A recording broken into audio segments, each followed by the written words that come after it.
Bon, si t'es sur cette vidéo, c'est que tu hésites peut-être encore à lancer ta chaîne YouTube. Et je vais te le dire directement, tu devrais, parce que le monde de la vidéo, c'est pour moi le plus beau. C'est infini, c'est juste toi et ton imagination. En clair, il te suffit juste d'une caméra, d'un ordinateur et d'une connexion internet. Et le tour est joué. Vous avez donc été beaucoup à me demander, voilà, comment réussir à avoir une certaine audience sur sa chaîne YouTube. Alors tu t'en doutes, il n'existe pas de formule miracle, il ne faut pas suivre tel et tel point et ça y est, c'est sûr, t'auras 100 000 abonnés. Et étant donné que j'ai eu la chance de réussir à franchir ce cap symbolique des 100 000 abonnés sur ma première chaîne YouTube, d'ailleurs, si tu ne sais pas que j'ai une première chaîne, je te la mets en description, et bien je me suis dit que j'allais vous donner quelques petites astuces qui en tout cas vont vous mettre vers le droit chemin. Alors oui, parfois ce sont des conseils qui sont un peu bêtes mais qu'on a tendance à oublier. Ils sont pas toujours suivis et pourtant ils sont super importants. Donc sans plus tarder, c'est parti.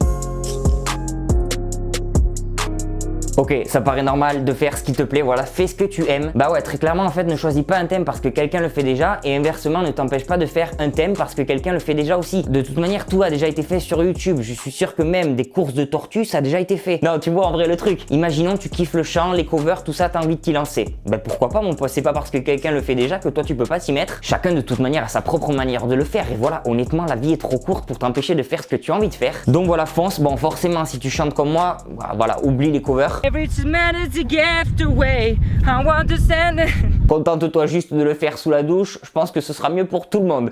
Voilà, le premier point c'est vraiment de faire ce qui te plaît, ce que tu aimes. Vraiment n'hésite pas à partager tout ce qui te fait plaisir. Donc voilà, t'as juste à réfléchir à ce que tu aimes faire, ce que tu aimerais proposer. Et puis voilà, lance-toi. On passe donc au deuxième point.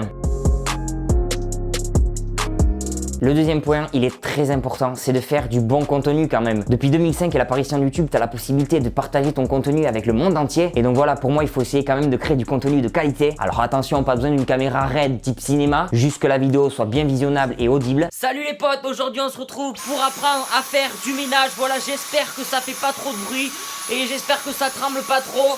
Après, chacun est libre de faire ce qu'il veut. Parfois, ça marche en filmant juste avec son téléphone, en faisant aucun montage. Mais voilà, moi j'aime que les vidéos soient bien travaillées. Donc voilà, quand tu commences, c'est cool d'apprendre à se servir d'une caméra, d'apprendre le montage également. Pour moi, c'est aussi un point super important.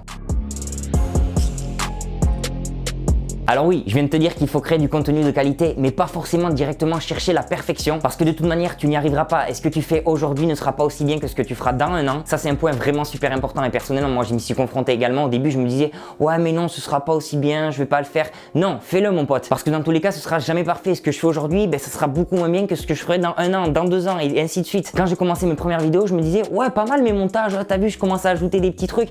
Et quand je regarde mes premiers montages, je me dis, c'était nul. Donc voilà, aucun souci mon pote, le but du jeu c'est quand même de s'améliorer au fur et à mesure, de s'améliorer, de s'éclater parce que si on était directement top au début, il n'y a aucun intérêt. On passe donc au dernier point qui pour moi est le plus important.